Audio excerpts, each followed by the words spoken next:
All right. That better? Oh yeah, it's better on my end. So, okay. Yeah, nice to meet you, Mike. What state do you live in? Well, right now we're in St. George, Utah. Oh, cool. Yeah, that's where a lot of my family lives too. My brother. Go ahead. Oh, I was gonna say my brother has that food truck called the Lost Bread. That's my brother. I don't know if you've ever seen that food truck, but it's here in St. George. Yeah, in Salt Lake City, St. George. He goes back and forth, but wow. Yeah, my whole. Oh, go ahead. Sorry. No. You go ahead and finish, and then I'll. Oh, I was just gonna say I have a lot of family in St. George, and they have some property over like in Zion and stuff like that. Gotcha. Cool. Yeah. So you're originally from Utah? My dad went to BYU and went to BYU Law School. So I was born in South Dakota. I was the only one in my family that was not born in Provo. Gotcha. So, yeah. So I grew up there as a young, until about kindergarten. And my family's very Mormon. I'm the only one that's not. So it's really everybody else is still in. Every single person completely still in, and I'm the Satan's child because ever since I was a little kid, because I was like, this really doesn't seem right, guys. Yeah. I think it's a lie. And they're like, oh crap, you're going to hell, boy. You don't believe. And so like I kind of got that curse placed on me by the church. So I've really been battling this patriarchy and this whole this system of assumptions that everybody's kind of in the wheel on. So I'm kind of excited because I've really done a lot of work and research, and I've actually given the church a lot of problems because I reported their $38 billion to some Wall Street Journal reporters, and then it got reported worldwide. Yeah, I did that. I have the emails to prove it. Yeah, and I'm never going to stop until it's done and nobody gets what happened to me happen to them ever again, because it's just a bunch of negligence at this point. Yeah, so that's kind of where I'm at. We've only been out for a couple of years now. Yeah. And obviously for me, here I am sitting here at 65 years of age, serving in the bishopric. Yeah. And having put in time in high council and all the callings. Yeah, for sure. And then to find out, that it's all bullshit. Yeah. It's been tough. And, the easy part was finding out that it was not true. That was the easy part for me. Yeah, because sure. it's so obvious. It's not like it's hidden, Yeah. And so it didn't take me long once I got pointed in the right direction and was able to at least consider that maybe it's not true. Yeah. It literally only took 4 hours. From the time I started reading the CS letter, within 4 hours I was done. Yeah. And then it only took me about 20, 30 minutes to convince my wife. Wow. You got really lucky there on that one, that your wife was with you. So many people lose their wives, and I watch it. Right. It's heartbreaking stuff. It is. And she, I didn't know this, but she was basically already out, and I didn't know. She had been out for about a year or more, and I did not know.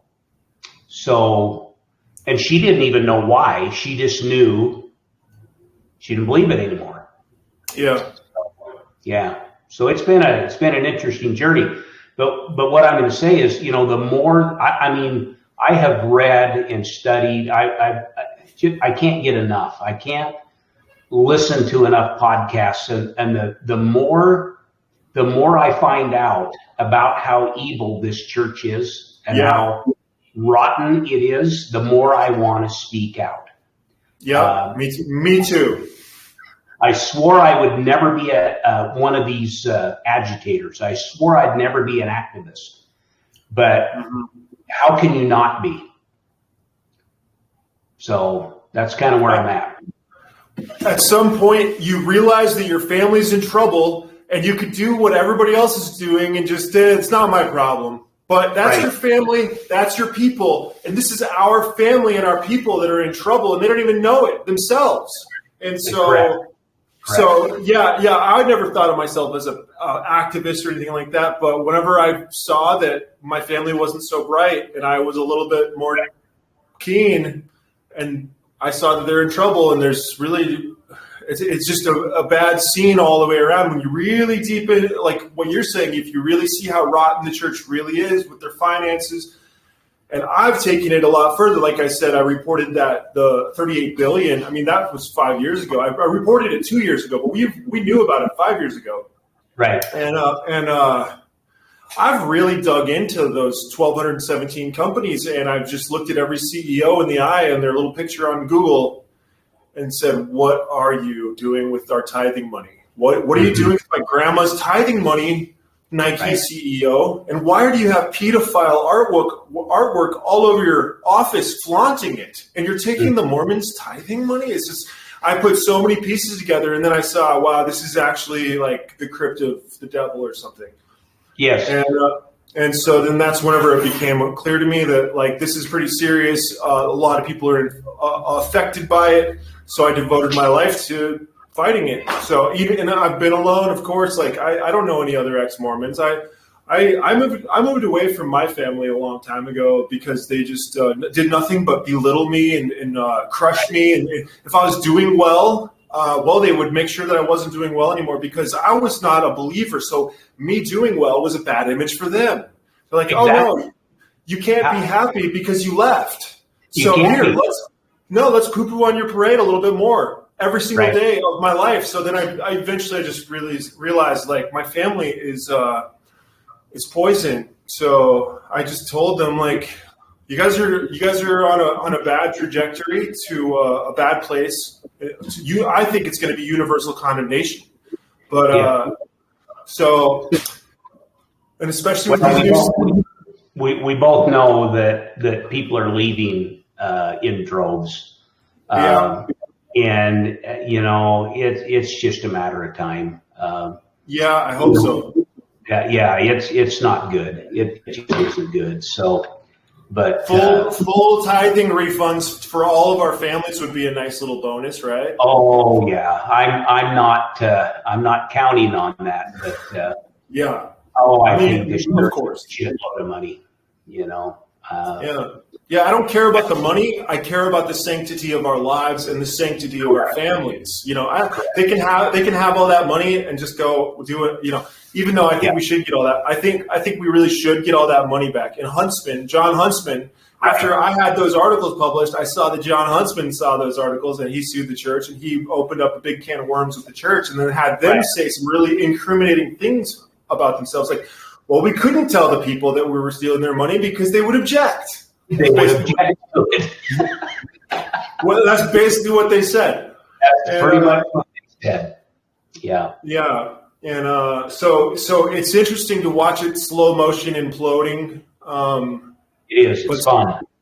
Yeah, it's kind of fun, but it's also I still don't have my family, and I think that my family is probably the most staunch, hard-headed Mormon people that will never let go of it. Wow. Yeah, I'm very fortunate there because my 4 kids. They never believed it. No matter, even though we raised them in the church and did everything we were supposed to do, they all left. And they've all been really patient with us. And, after we told them we were out, they, oh my gosh, it's changed so much. That elephant in the room is gone. and we can actually talk. We can actually be a normal family and talk about normal things. That is the most beautiful thing, Mike. I'm so glad that you made it to that. I foresee that happening in my family. I really hope we can heal, because it's been about 20 years, and we've already grown very far apart, all of our family. So, or I have anyway, but I'm so glad to hear that the healing is happening out there with families, because I know how much it means whenever your father is stuck in a patriarchal mind control slavery system. I guess it's like a remnant of ancient Egypt or something that's just evolved into this sort of slavery of like, we want your obedience, 100% obedience, 100% obedience. And then, my dad really gets off on that for some reason. It's taken him really far. He's a great lawyer. But he's not organized, and he's, I don't know. I think that he's really high up in the church. Like, I think that he's like, because he makes a lot of money, and I think that that's what qualifies you to get into the higher priesthood, the second anointed, and the third anointed. When you're immune from sin, where you can do whatever you want because you got the money, you're the boss. So then that's whenever they get really dark and they start doing really dark. Basically they do all the sins. It's almost like, oh well, we abstained from sin our whole lives because we were slaves, and they're like. And then, like, I don't know what is going on, but it seems like the leaders say, okay, well, now that your calling as an election is made sure by God, here, do this terrible, terrible thing that you've always wanted to do, or something like that. I don't know what's going on with these billionaire class in the Mormon church, but I definitely think about it, and I wonder if my dad's involved. But because he basically told me, I know the church is not true, but read the life of Pi. We can't tell that terrible story. We have to tell a lie. It's basically what he told me, and that's pretty much the last thing I heard from him. And I just said, look, that's all I needed to hear. I'm done. Just don't contact me anymore. And that was about 5 years ago, and I haven't talked to my father.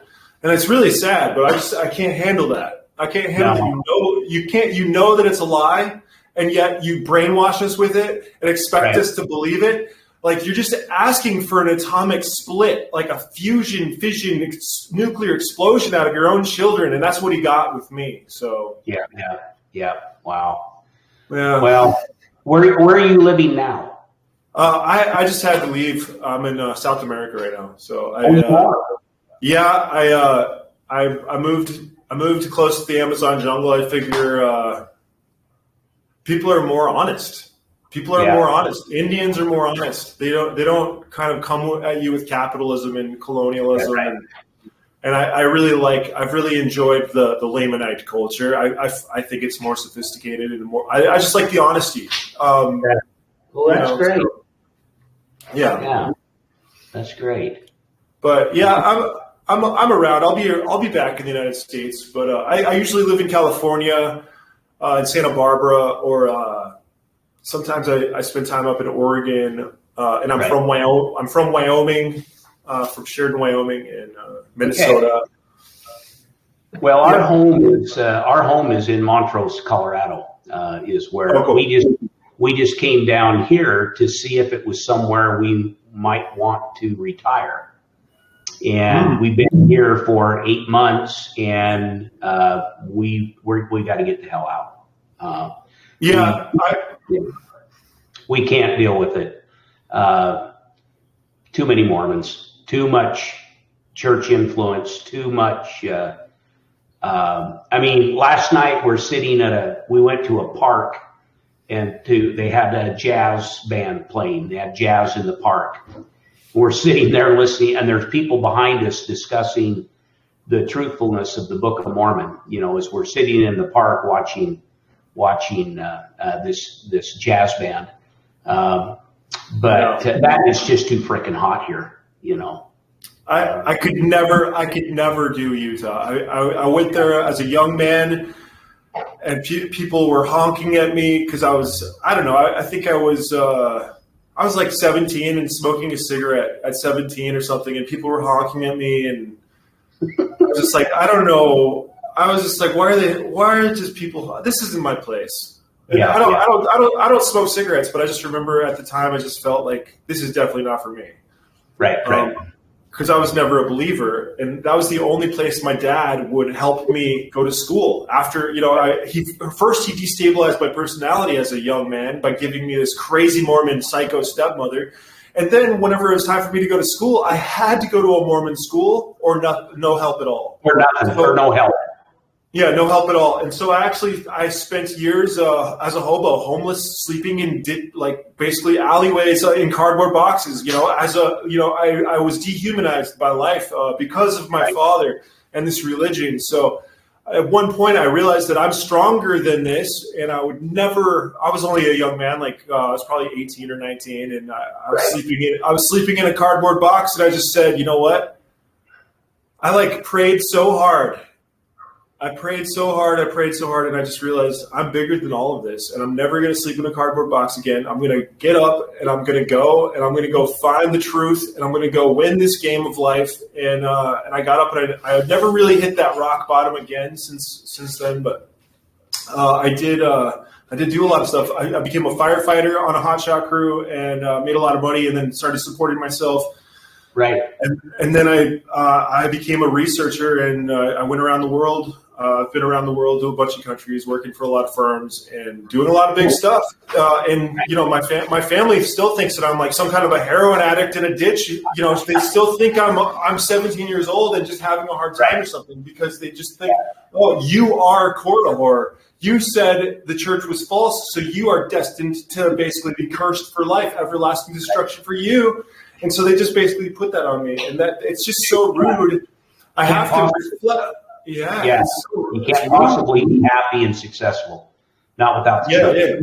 Yeah. That's definitely a psychological barrier they project onto you. And so whenever I realized that would never change, I just said, okay, I'm so sorry, everyone, but never talk to me again. I have to cut. I have to make a boundary, and no toxic people in my life that are just constantly cutting me down and injuring me, because I had a lot of momentum. Many times I would have this really good momentum. I was really making something out of my life.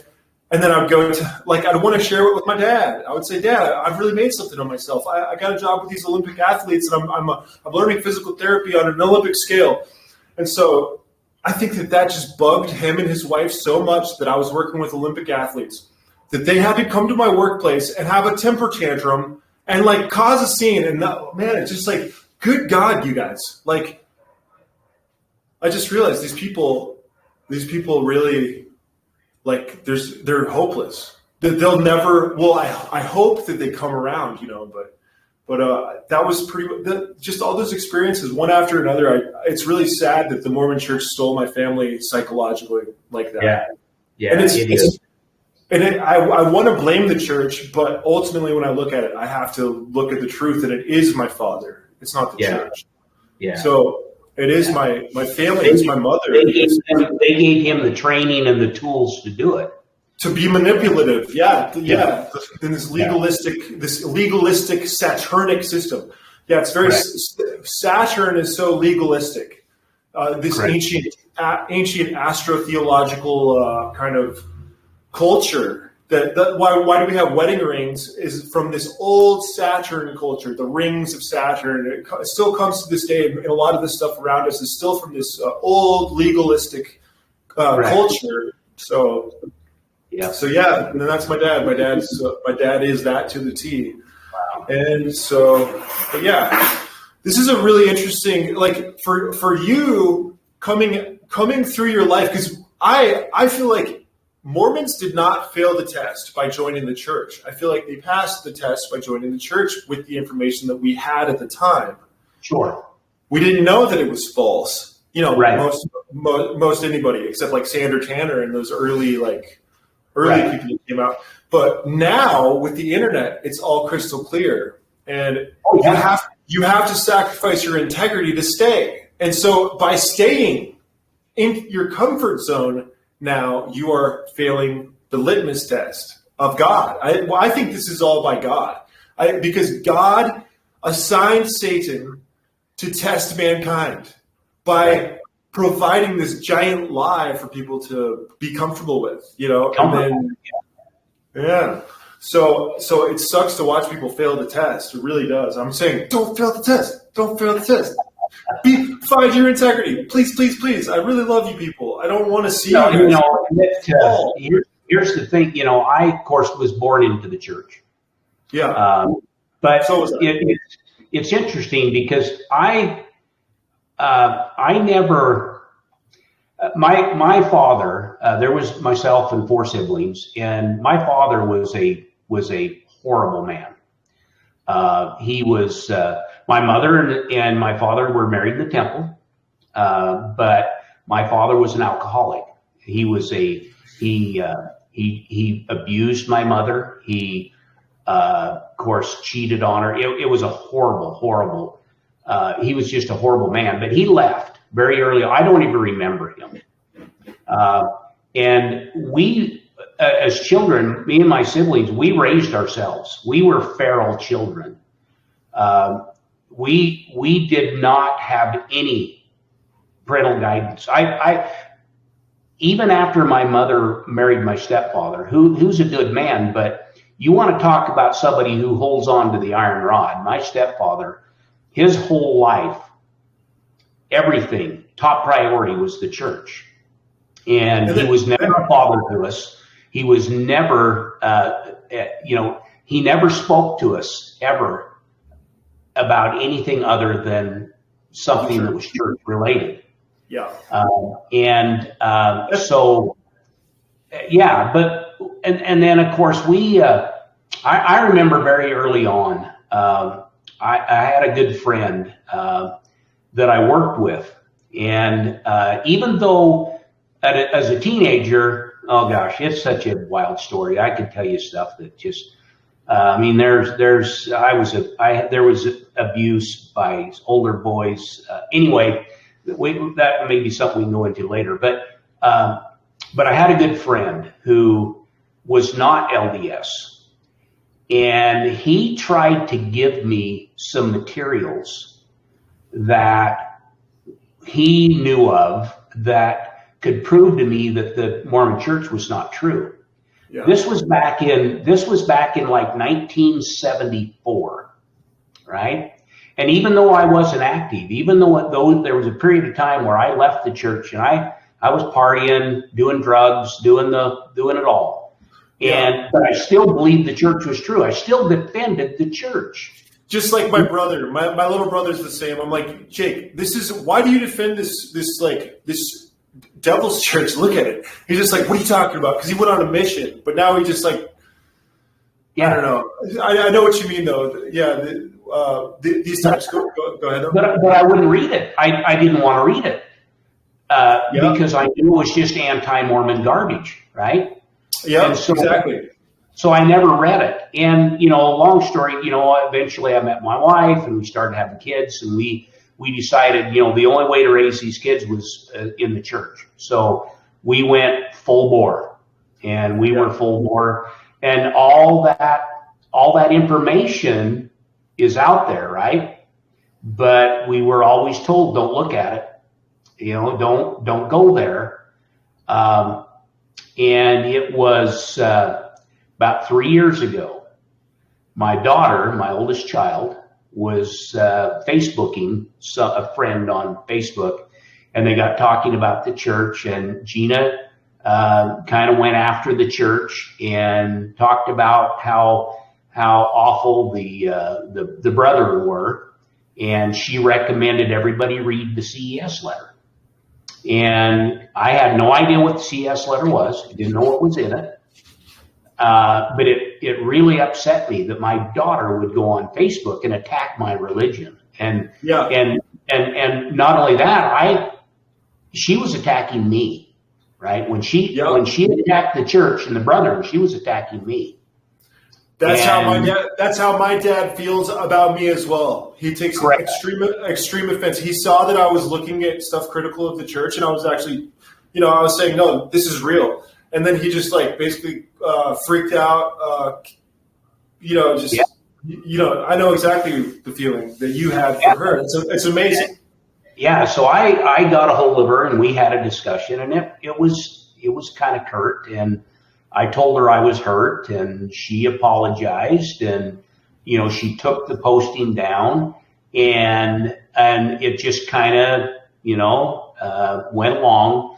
But I had started to feel different when I served on the High Council. I went through we had a couple of disciplinary courts for some people that were apostates that had left the church and were speaking out. One of them had started following Denver Snuffer. And there was a ward in our stake where they were losing a lot of members to the Snufferites. And so we had this court, and I just remember he'd mentioned some things. This guy that was in there for his disciplinary council, he mentioned some things about, the rock and the hat. He mentioned, all of the wives and the young women, the girls, the teenagers that Joseph Smith was married, all the stuff that I'd never heard before. I never heard about a rock and a hat, And I just took all that stuff and put it up on my shelf, right? And, but there was a couple other things that went on. And about a year later, I was sitting on the couch. I get up pretty early, and I got to thinking about what this CES letter was, because these people had mentioned it when we had this disciplinary court. And so I decided, you know what, I'm going to take a look at this, because, if the church is true, I should be able to read this, and then I can go to my daughter and say, this is where you're wrong. I can read it and say, this is where you're wrong. So I open that up, I download the PDF on my iPad, and I start reading. And probably within 2 hours, I was,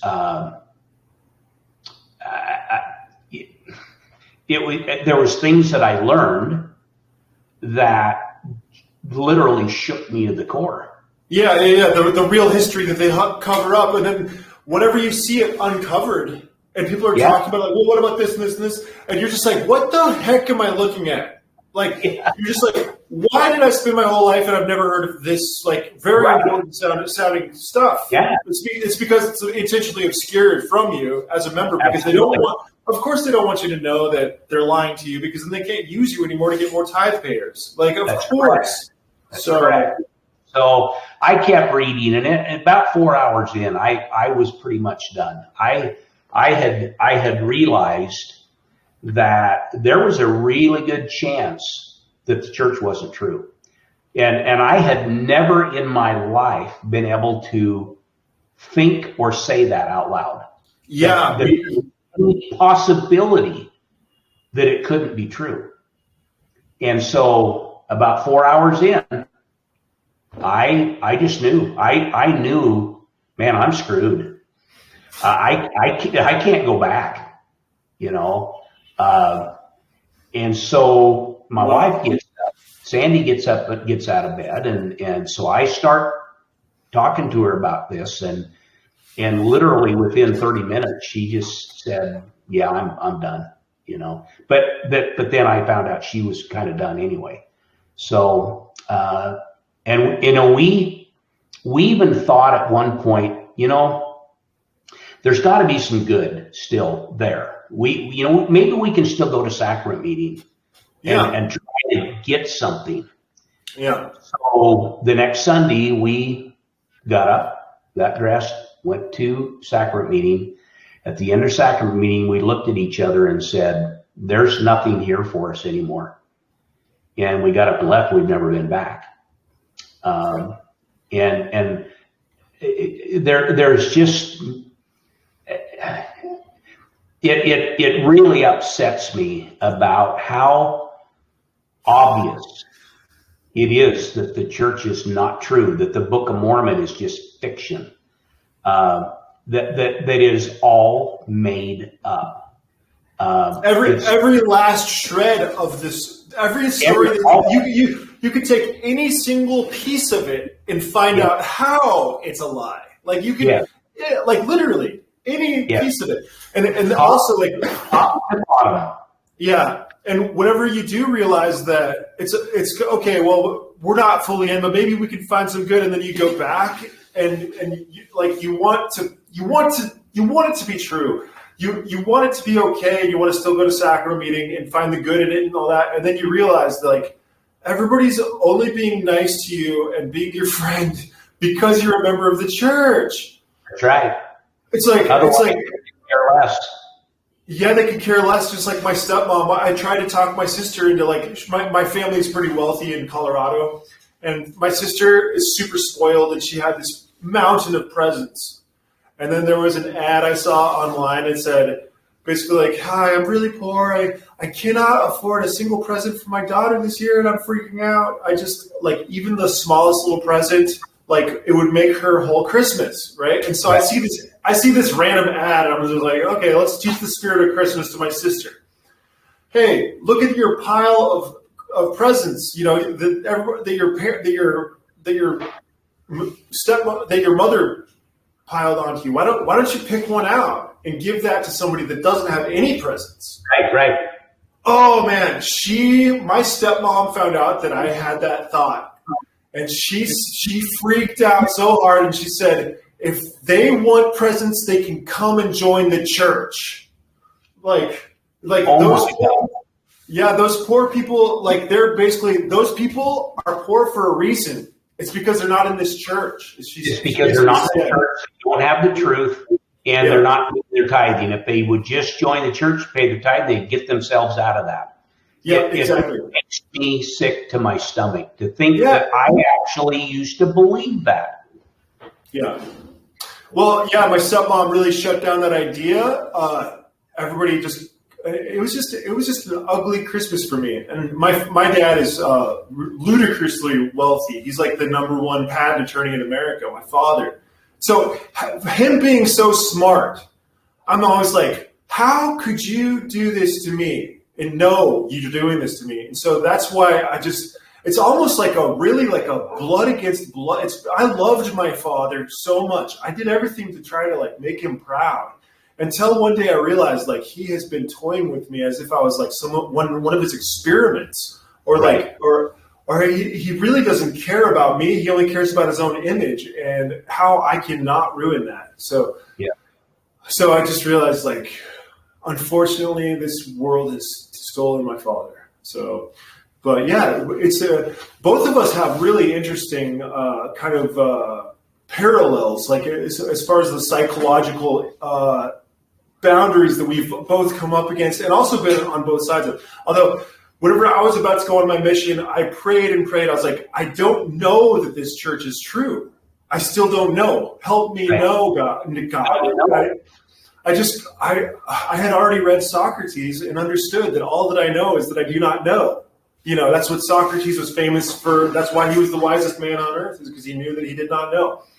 And so I kept on thinking, like, I can't tell people that I know because I do not know that I'm not even dreaming this. You know, I cannot just lie to people and say I know something. So that's what prevented me from going on my mission. I was going on splits with missionaries, trying to like feel it out and figure out how I could do this. How can I spend 2 years bringing people into this, basically this organization that I don't really believe in? I don't even believe it's true, but yet you're going to go out and convince people to devote their entire lives and 10% of their income for the rest of their natural life. And you don't even believe it. Yeah. And we come to find out that is actually probably 99% of missionaries. Maybe they're really, they say fake it till you make it. Just say you know it's true until you do know it's true. Right. That's what they would always tell me that. I was like, that is straight up lying, you freaks. Sure. Like why would you tell me to do dishonest stuff? Like, and so the more and more they tried to push me into it, the more I realized like you guys are all messed up in the head. Yeah. This whole thing is messed up in the head. And I escaped and I went to California and I never looked back. And I do look back every night. I can't sleep at night. I've had insomnia my whole life because I just sit there laying and looking at the ceiling like, what happened to me? I had a really, really happy childhood. My mother was really beautiful and good, all of us kids. And my dad just kind of, the Mormon church and the theology of that really just. My dad married a woman within 2 weeks of knowing her, just because basically like the Mormon church just basically recommended her, and she ended up being a psychopath. Her ex-husband had like raped her little sister at 8 years old and impregnated her and all this crazy stuff. And I was a little kid, and that's why I suspect that my dad's involved somehow in this higher priesthood that does this kind of stuff in the church. Like if you watch that new documentary, Keep Sweet, Pray and Obey, about Warren Jeffs, that shows you the original intended purpose of the temple. That is Mormonism. That's the true Mormonism that modern Mormonism doesn't even know that they're. That's Joseph Smith. That is Joseph Smith. Warren Jeffs is only doing what Joseph Smith did. Yes, and from that documentary, seeing that the temple was actually, the celestial room in the temple was actually intended to be the place where you take your new young wife's virginity with your other wives around, comforting her. That is the most mind-blowing part about that whole documentary. I was like, oh, I knew there was something about that, but I didn't really quite know. I didn't quite know because it's just mind-blowing. It's mind-blowing. So. But here we are, and we definitely, it is like David and Goliath, and we are like David. We are these little specks compared to this thing. And whenever I try to talk to it, it's like talking to a giant granite wall. And they do not listen. There's no way to get through. It's absolutely, I am wrong, and I'm under the influence of the devil. There's no, you cannot penetrate those barriers. They are not willing to even come close to entertaining the thought that it's possible that there's things that are not the way they appear and what they've been taught. They will not go there.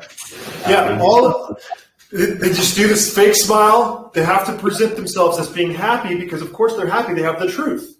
Correct. And they say, all is well in Zion, I think there's a scripture that says, like, if there's, or maybe it's even one of the Mormon founders, because these Mormon founders, these Satanists, even though they're Satanists, like if you look at Joseph Smith, he died of the Jupiter talisman. That's like planetary sigil magic. And Satanism is really just Saturnism, ultimately.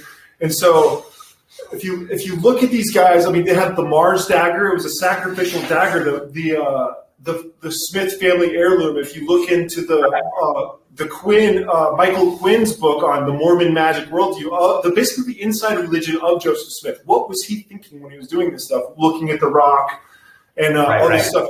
Well, he was a part of this other religion that actually ties all the way back to like Cornelius Agrippa in the 1400s and these magic traditions that go all the way back to the Greco-Egyptian magical papyri. And so if you look into that stuff, that he was, of course, into sacrifice because that was part of these magical traditions. And same with Moses, same with Abraham. They're all part of these same magic traditions that they're held secret. Even reading the books and reading all the secret magic stuff, it kind of suggests like don't throw this before swine. Right. But once you understand how they see Satan as basically the angel closest to God, and I'm like, come on, I cannot believe we're taught all this stuff, and then they're actually Satan people themselves. But their whole, Brigham Young said it: if you are misled, you were meant to be misled. If you're corrupted, if you're corrupted by what Joseph Smith says, you are meant to be corrupted. Is what Brigham Young said. Machiavelli also says stuff like that, almost word for word. And then also, it's a very Freemasonic. I've been through a lot of Freemason lectures. Just in my mind, I'm like, oh yeah, I've heard those lectures too. So it's it's a common thing. It's like the satanic doctrine is basically we're going to seduce you into corruption because we have to protect the perfection of God. And if you're going to be corrupted by us, then you deserve to be corrupted. And goodbye. Right. So this whole thing is a giant test to the highest these highest, like, I guess, orders that actually authored the sacred texts of all these Abrahamic religions. So it's really a lot to wrap our minds around. And right now we're coming into a whole new codex with the internet. Like we can ask the internet any question we want and kind of find the answer. Or correct. So if you need an answer to something, you can find an answer.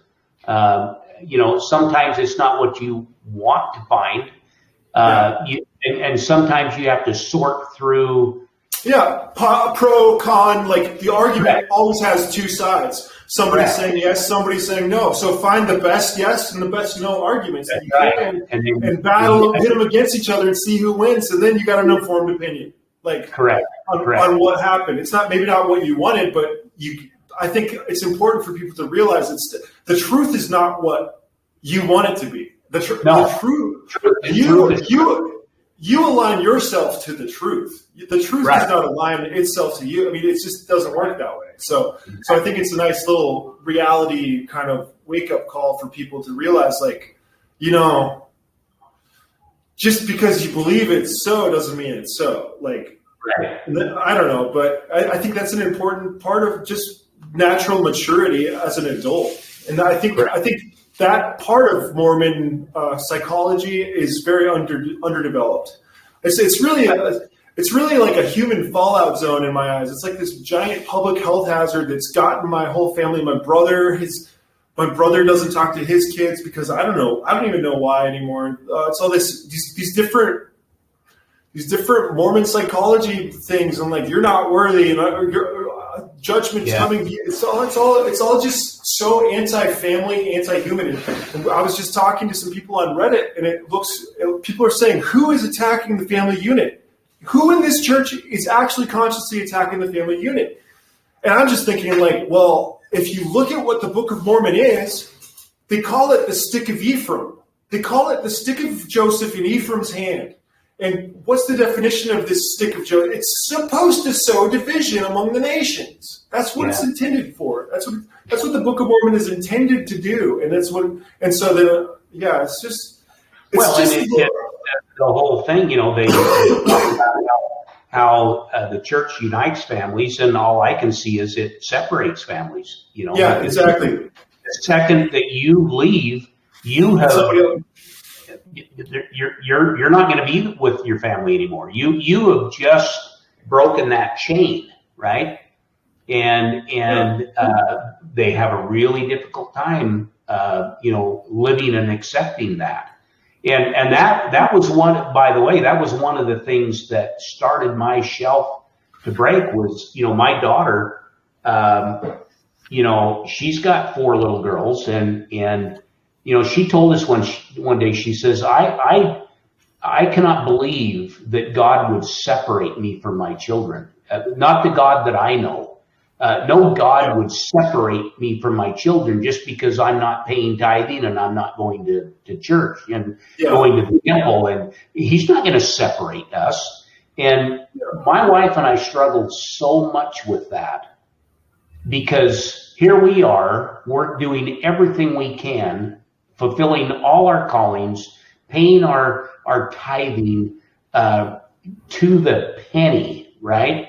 And knowing that we're not going to have our kids with us. And because they're never coming back to the church. And we knew they weren't. But yet we kept after it, thinking, well, maybe, just maybe in the afterlife, there's going to be a way for them to come back. So we got to keep after it. But it was just finally one of these things where I thought, what the hell's the point? Why would God separate us? And that was just one of my shelf items and things just eventually got too heavy. And I frankly, decided that, the celestial kingdom looks pretty good to me, because that's where most of my family's going to be, so. Yeah, I'm okay with that. Yeah, the first, I totally agree. Well, it's all a bunch of crap to me. This is our life right here. It could be beautiful. It could be beautiful tomorrow right here. We could die happy. Like we could leave this world happy. It doesn't matter where we go. We did a good job with our lives. But this whole idea that there has to be this other, we're living this life for the world after. It's just it's such a cognitive dissonance to me. It's insanity. Yeah, and the separation vibes. This is what got me. This is whenever I decided once and for all that this church is completely messed up. Because I was very close with my brothers. They were my best friends. And they're getting married, and I'm so happy that they found their loves, And I wasn't a member of the church. I was off by myself. The church alienated me, dehumanized me, and kicked me out to be by myself. So that's what my life was. And I was okay. I was learning. But my brother's getting married, and this was 2 weddings that happened that I had to basically sit outside the temple. Right. And I couldn't be a part of my own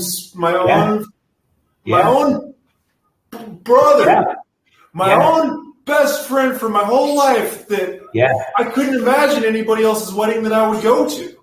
Yeah. I don't go to weddings, but that's the one wedding that I would have been at, and I would have supported it with my full heart. You can't go. And I was stuck outside. The Mormon church wouldn't let, they don't let you in if you don't pay your 10% of your income. That's right. So that's that. Whenever I felt that with my own body, without my own life, whenever I was about, 18, 19 years old, 20, I don't know. That's whenever I realized, this is actually an evil church. If this is what it's doing to real people out there. Like, grandmas can't go to their own grandsons' weddings in the temple. Right. They have to sit outside. And that's whenever this aspect of the church is so inhumane and dehumanizing that alone should be the red flag. None of this other doctrine and stuff should matter. Whenever you look at that one thing, that should be one thing. Like, you just kicked your grown grandma out of your wedding, like that. Right. And that's whenever it's just like, this is not right. You guys not see that this is not human. Like, but then they're like, well, if this is just your encouragement to come back to the church. It's like you guys destroyed my heart right there. Yeah. Like, and they don't even notice. They don't even notice that you're missing. And that's when you realize that they don't care about you. They just care about their own exaltation. And it's just like, and then it's like, wow, these guys are real assholes. Like, all of them. They are. And they don't even know it. They don't even know it. But they don't even know it. They don't even know it. Like, we know it. We know it. And, I just hope that I'm not a total asshole. I think I've probably done some pretty big asshole moves in my life to from this Mormon experience, I've definitely said some mean stuff to my Mormon family. I just said, I can't believe you did this to me. I want to let you know how I feel. And I opened up my heart, and it was a chasm into Mordor, basically. It was just like, you guys gave me a lot of pain, and I'm just going to give you a little grain of this sand, and it's going to boggle your minds for the rest of your lives. Imagine how much it's boggling my mind. Exactly. So I'm really excited about this new era that we're coming into, because the future, I don't think, has room for this polygamous, like let's manipulate and brainwash children, and so that they're groomable to be our wives whenever there's 14 or 12 or whatever.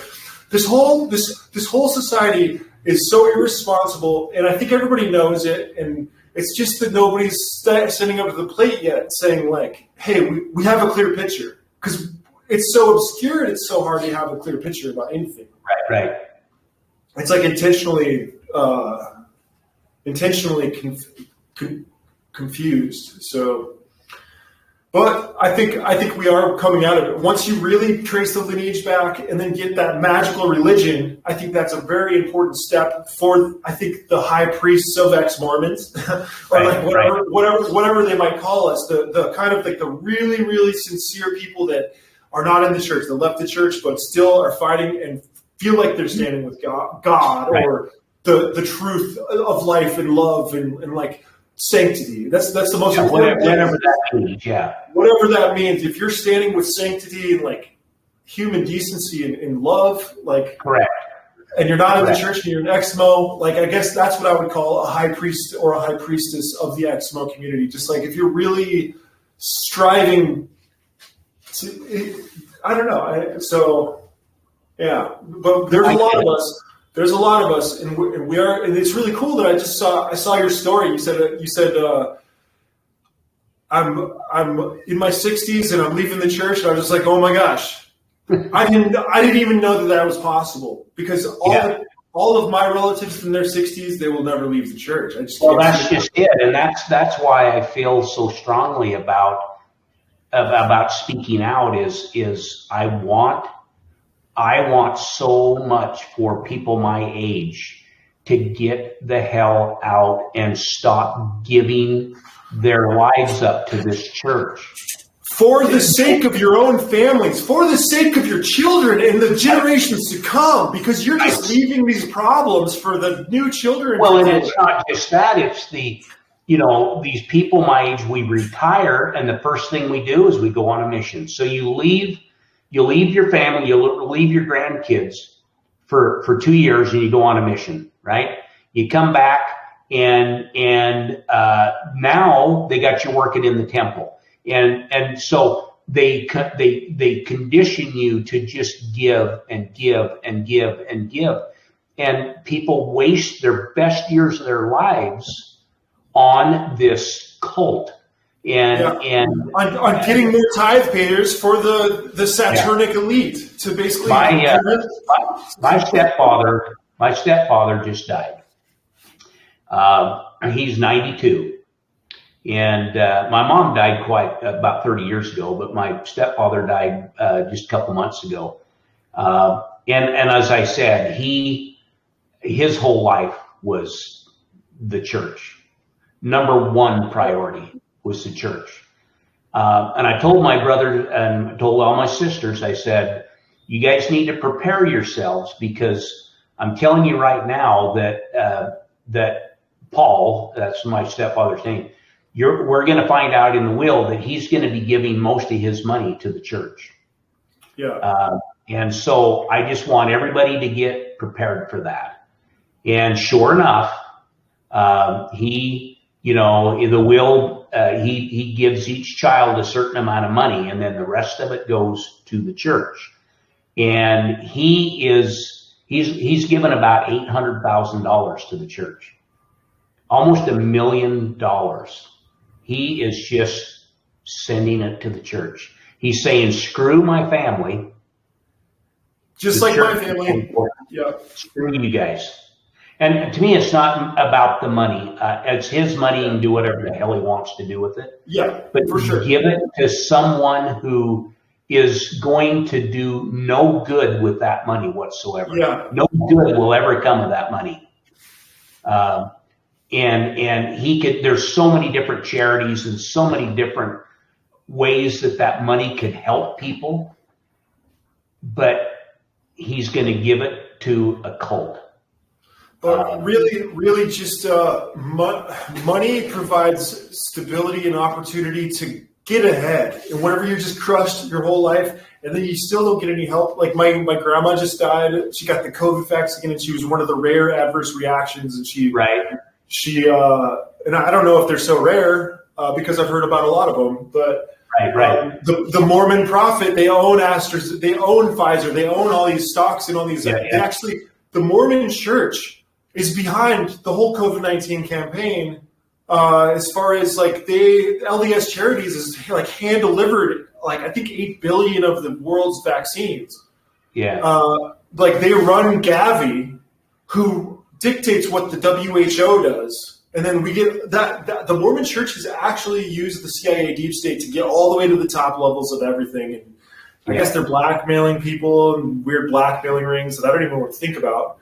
With that kind of sexual promiscuity, and then you get people to do what you want because they're like, or we just basically got you, so you're gonna do what we want you to do. And It's just it's all power. It's Machiavellian religion in some weird way, but this I go off on tangents, and then I'm like, what am I talking about? I am talking about some strange stuff out there in the universe. There are.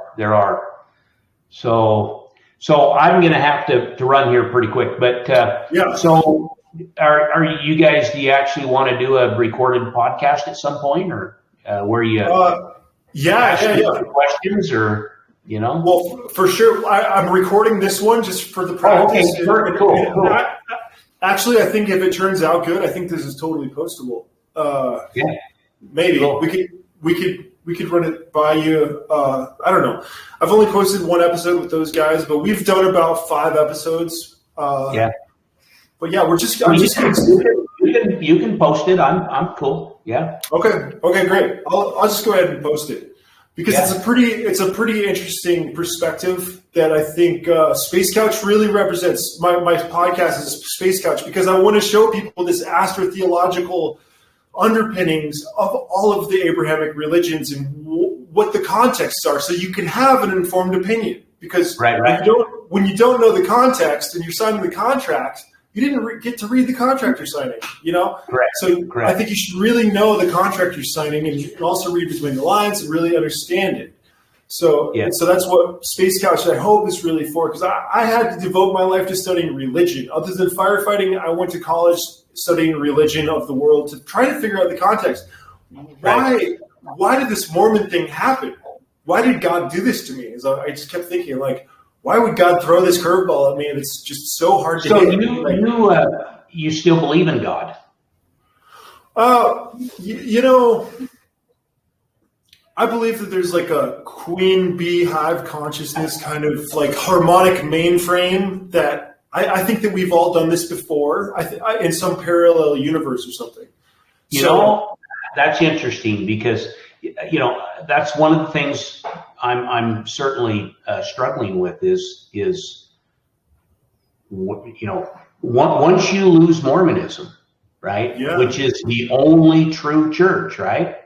Yeah. Once you realize that that's all smoke and mirrors, where do you go? How do you trust anything any longer? How do you possibly? I'm certainly in no way could I ever go to another organized religion. There is no possibility of me ever being associated with any kind of organized religion again, because they're all made up. If Mormonism isn't true, then none of them are. It's like Ricky Gervais. Ricky Gervais, I listen to him quite a bit, and he said something like, there's over 3,000 gods, represented by all these religions, but only yours is the true one. Only yours is the true one. So I don't know where to go. I don't know what to do with that. Well, I don't know where we're going. I don't know where we came from. Do we just die and that's it? I don't think so. I don't think so either. I have had some out of body experiences, and I've seen some of the stuff that the prophets write about, like Ezekiel's wheel. I'm pretty sure I smoked a bunch of DMT and I got taken up by aliens and I saw God. And cool. I really did.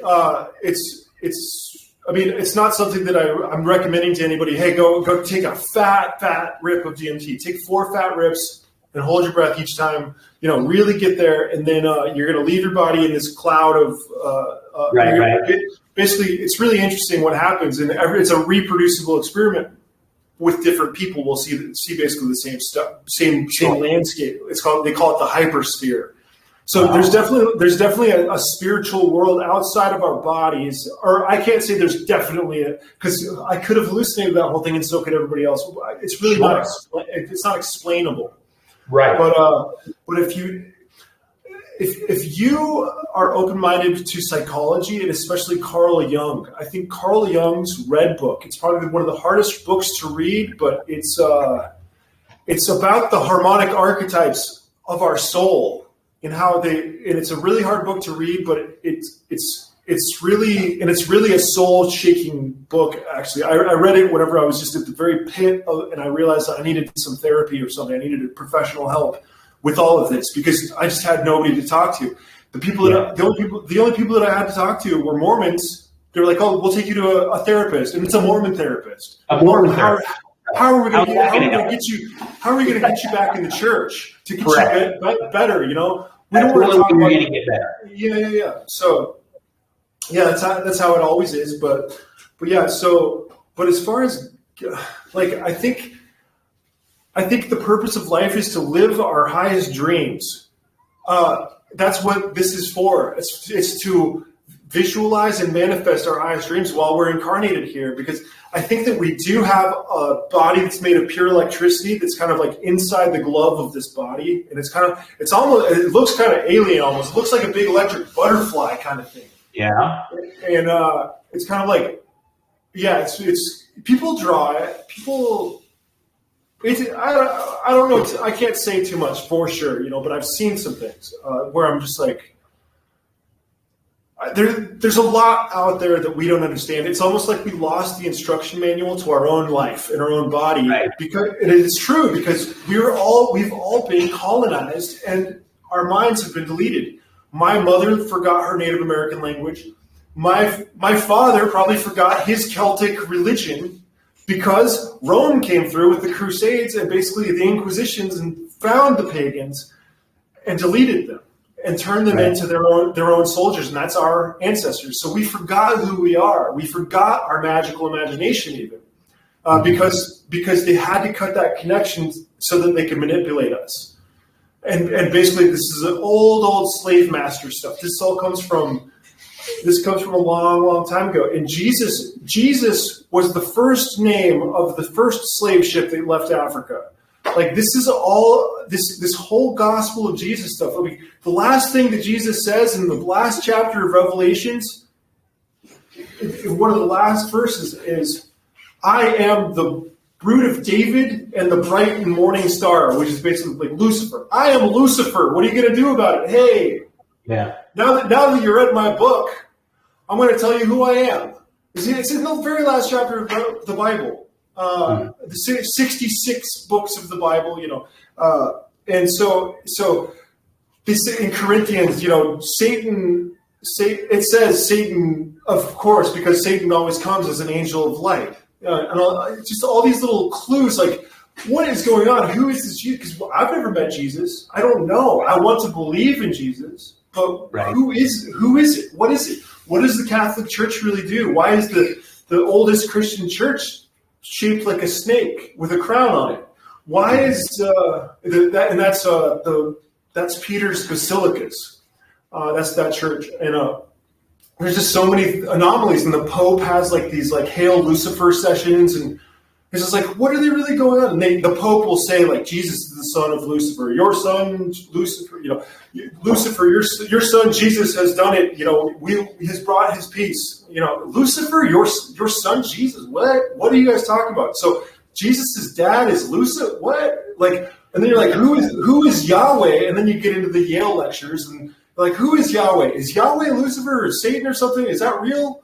And then you look at the personality of the demiurge of Yahweh, and he's just like, kill them all, sacrifice your son Abraham, flood, kill you,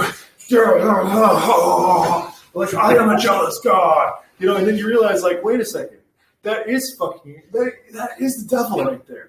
Like like that is that guy, and he was that guy all the time, and the clause of accepting Jesus as the Son of God, because the in between the lines is that Jesus is.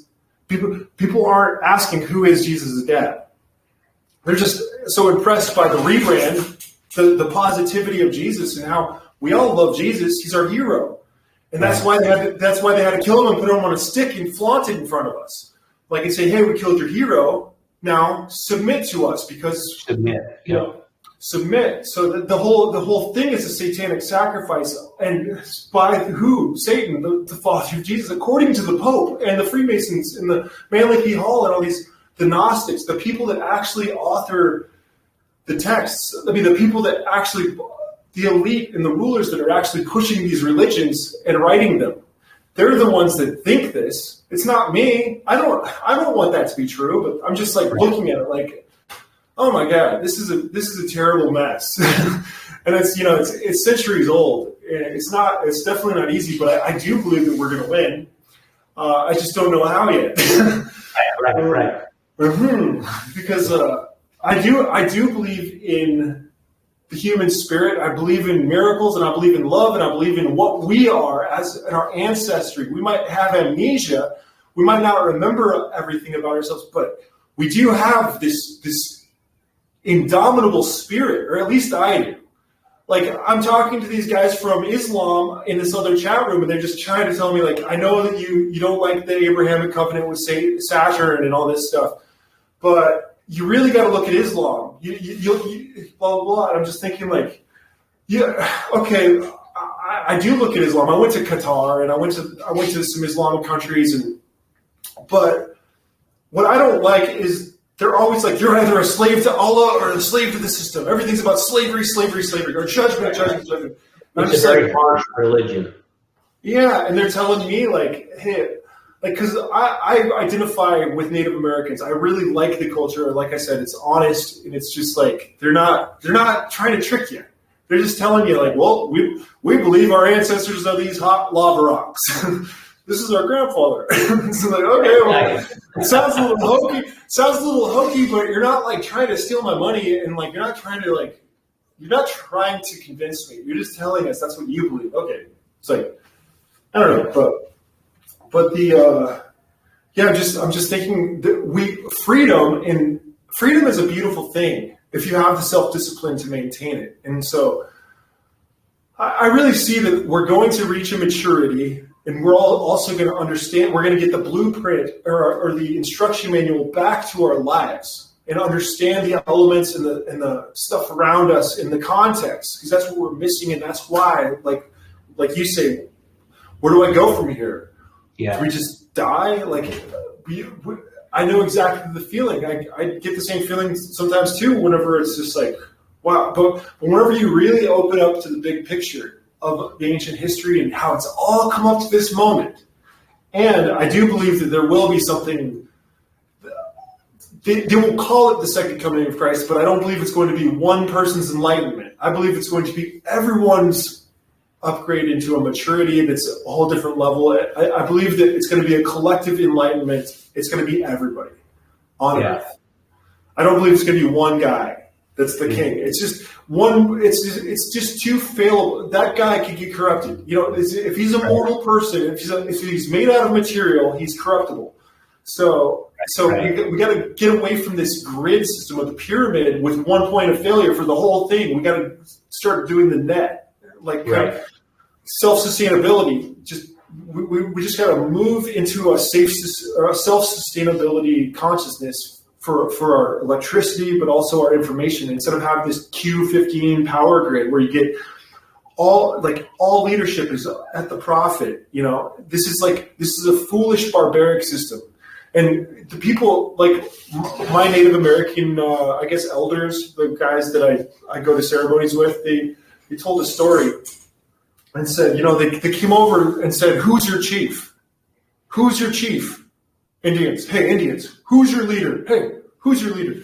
We need to talk to your leader." And they were all just like, "What are you talking about? We're all the leader. Yeah, we're all the chief. Every man is a chief here. What do you want?" And so the Europeans didn't know how to do that. So they kind of tried to make it work and give them a leader and stuff like that. But that's not how it was originally. And I think that's a wiser way, honestly, like rather than have these points of failure. But anyway, with this whole faith in God stuff, I think God's a loaded word. I think that we should have faith in life and in all the manipulative language that's used by these religions. I think we need to take a step back from it, because the word God is a loaded word. I don't think we really need that word to live our lives in a healthy, beautiful, and sanctified way and stuff like that. I think prayerfulness and respecting other people's perspectives and putting yourself in other people's shoes and stuff like that. It's really, the gospel is attractive. The gospel of Jesus Christ is attractive because it's just the gospel of karma. It's attractive because it's real. It's like, if I'm mean to people, they're going to be mean to me. If I'm nice to people, they're going to be nice to me. And that's the gospel. That's the gospel of Jesus Christ. Do unto others as you would have them do unto you. It's Buddha's gospel that gave to Jesus. And it's really just karma. It's not Buddha's gospel, but Buddha taught it too. It's just, that's karma. And that's all we really need to understand, I think, is like, whatever you do happens back to you. So do something that you want to have happen back to you. You know, it's like the easiest little trick. And I think that's all we really need to understand while we're here in this incarnation. Stuff like that. But I totally get you, man. I understand that a lot of us are lost and a lot of us are hurting. It's really hard because we want answers, but there's so many answers. And it's just like it's a labyrinth and almost, I might say, a gauntlet that we're stuck in. It feels kind of like a gauntlet to me sometimes. Exactly. Yeah. And you just have to find your way through it the best you can. And none of us know what is on the other side. We don't. And we just have to form the best. We just got to live our best life and expect that there's going to be something out there. You know, one thing that's changed with me, of course, is how I view people. Once you leave the Mormon religion, because you have to. They say that we don't judge people, but what we do. Mormons are very judgmental, and we love everybody. Well, no, we don't. We don't love everybody. We say we do, but our actions say the opposite. And as a lifelong member of the church too, most members tend to lean very far to the right, and politics become very, very slanted to conservatism, right? And so I've had to, my thinking has changed. The way I view certain groups of people, the LGBTQ community, for one. I have my views have changed tremendously on my views on immigration, my views on abortion. Everything has to change now, or at least I have to process things differently. Yeah, and you take responsibility for thinking about it yourself rather than being told kind of how to think about it. Or like, how do we think about it? Oh, we think about it like that. How do we think about this? Oh, we think about it like, instead of like, how do I think about it? Exactly. You actually have to think about it yourself. Yeah. Because we're all in this together, and I'm done with the whole, and first of all, I don't believe there's sin. I no longer believe in sin. There's good and there's bad, and there's you can do bad things, but it's not sin. Someone sleeping with someone of the same sex, or that's not sin. That's just two people that love each other. And it's not sin. It's certainly not sin for me to have a beer, right? It used to be. Couldn't even have a cup of coffee. That was a sin, right? Yeah. That's all hogwash. I don't believe in there's no sin. There's good and there's bad. There's evil. I'm not even sure I'd call it evil. It's just... Well, it's so relative, because it's like I was just talking to these Islamic guys. They're like, Allah will judge. Judgment day is coming. Allah. I was just like, oh my God. Like, judgment for what? And I said, you guys, hold up. Not everyone is a slave. Learn about Native Americans. We were never slaves. We're like, I say we because like I know I'm mostly white, so I don't really. But anyways, these Islamic guys don't know that. So I'm just saying, look at Native Americans. Not everybody is either a slave to Allah or a slave to the system. There's others out there too. Learn about freedom and stuff like that. But this, I'm sorry. Could you remind me the last thing that you just said? I totally the judgment. They were talking about the judgment, and I'm just like, this is my problem with this. This is why it's not attractive to me, because intuitively, I don't like how you guys are so into judgment of what's good and evil. Like, right. You're good, you're evil. When it's so relative, what happens whenever there's a lion and a lamb? What's good for the lion is not good for the lamb. What's good for the lion is the lion devouring the lamb barbarously, viciously. Correct. And so what's evil there? You know, is the lion evil, or is it good, or is the lamb? Right. The lamb evil. Yeah. It's not good, so it's everything's relative. So yeah, it's all used as manipulation tactics in the end, is what it looks like to me. You as long as you you're not harming anybody, you're not causing harm or grief or problem. What are you? It's the karma. It's the same thing. As long as whatever you're doing, if it's good, it's going to come back to you good. If it's bad, it's going to come back to you bad. That's the only rule that there is in everything. Yeah, I don't believe somebody's up there with a book. This is bad shit over here. Let's put all the good shit over here. It doesn't work that way. So yeah. Yeah, I think we've come to it. I think that's a good. That's a good stepping stone for a lot of people to kind of look at that. So I really appreciate this conversation, man. I'd like to do it again. So I'd like to do it again sometime with the other guys. And the other guys are way more professional than I've never done this before, so I'm just kind of like, you know what? I have the same desire as you. Like, I feel like I need to say something, and I feel like I need to get up and just go viral and just say doo doo, and just like so something's got to give. So glad to have you on the team. Glad to have you on the team, Mike. And anytime.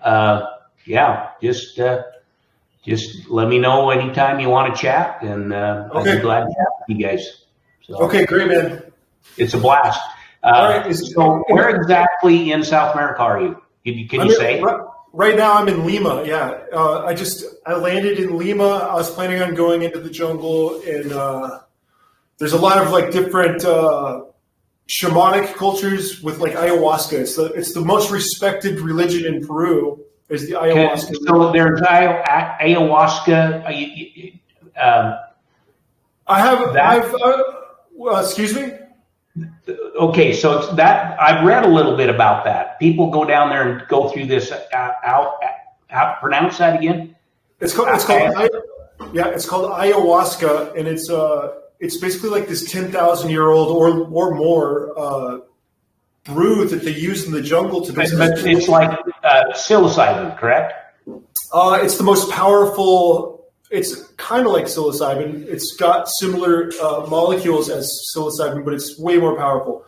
Okay. And it makes you throw up and have visions of your life. So basically, the reason why it's legal in the United States is because they did a case study on it and realized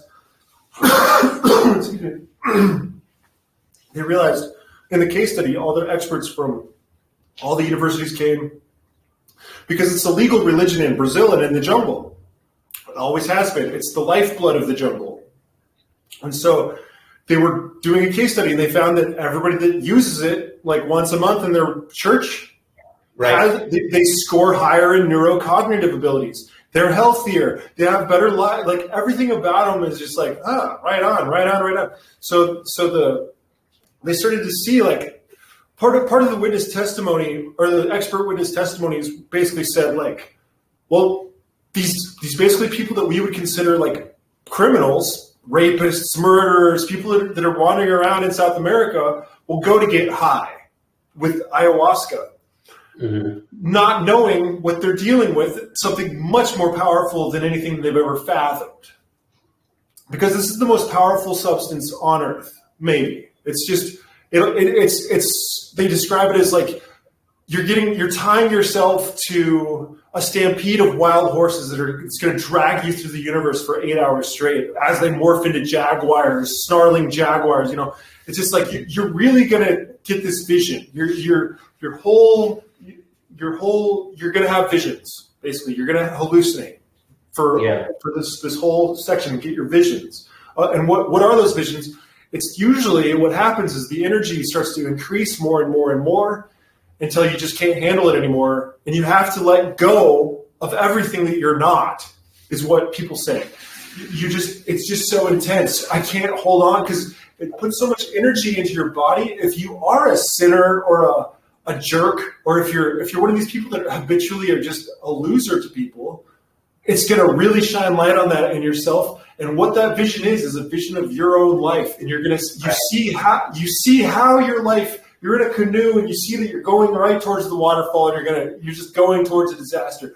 Or everybody has a different story. Everybody has a different vision about why they're going down the wrong path and they need to stop. And they need to, and then they get this pride in their own family and their own heritage and their own humanity. And then they become pillars of society, these criminals in these case studies. They're like, wow, this is 20 years later. You were this guy that was like serving life in prison whenever you were like 14 years old. And then when you came here when you're 19 somehow, or just all these stories were like that. So that's why the Supreme Court unanimously voted to basically legalize ayahuasca in bona fide religious ceremony in the United States. Right. Because it's a really, really beneficial, very, very beneficial thing for people and in morality. It's kind of it just helps. It helps you see yourself and it helps you mature. They say it's like one night is like having like 6 months of psychotherapy. Like you just you unpack all your luggage and you can really like look at yourself. And so, sounds interesting. Yeah, it's an interesting thing. And I came down here not just for that because I study a lot of stuff. So. But I'm in Lima, and I as soon as I landed, I met my girlfriend, who's a news reporter on TV, cool. primetime news. She's on TV every night on the main channel, and cool. She's at work right now. So I just get I just basically stay at home. Yeah. I got this house. It's $160 a month for my rent, and I have a rooftop. It's so cheap. It's ridiculous. But I live in a third world country though, so if I go outside, it's a little bit dangerous. Oh yeah. I'm 6'6", so I'm just like whatever, I can handle it. Well, hey, I got to run, so this was fun. Let's do it again. Okay. I'm going to post this and I'll send you the link. Okay, perfect. Thank you. Yeah, thanks, Mike. Take care. All right, see you. All right.